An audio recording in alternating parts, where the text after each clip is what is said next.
Hey, I'm Alan with Oxlocker, and today we're going to show you how to install the cable into the cover. Now, here's the cable. Alright, there's two different ends to it.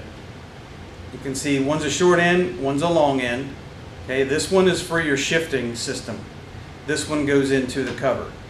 Okay, one of the reasons we're making this video is because there's been some confusion. Along about 4 years ago, we changed the design of the piston. As you can see, there's two different ones here. One has a hole in the end of it and one doesn't. This one this is the new one. It's not threaded inside. It will not thread onto this cable. Okay?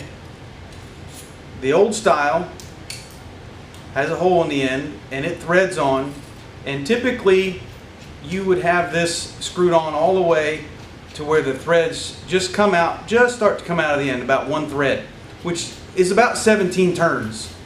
Okay, and that's how it would be adjusted. The 17 turns is if you want to do it with the cover installed.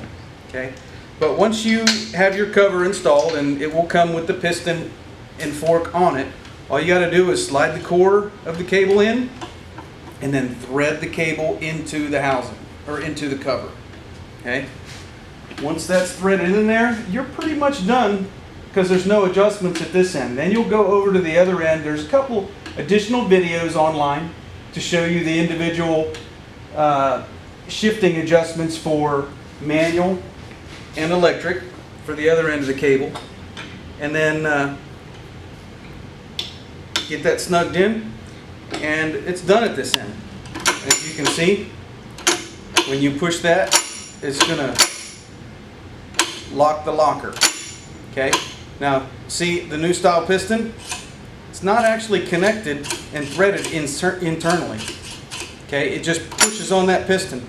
The return springs in the locker will push it back. See, if I push this over, it's not even grabbing the cable. It's not connected. It's only designed to push. There's additional videos online you can watch for the old style piston, but other than that, this is done.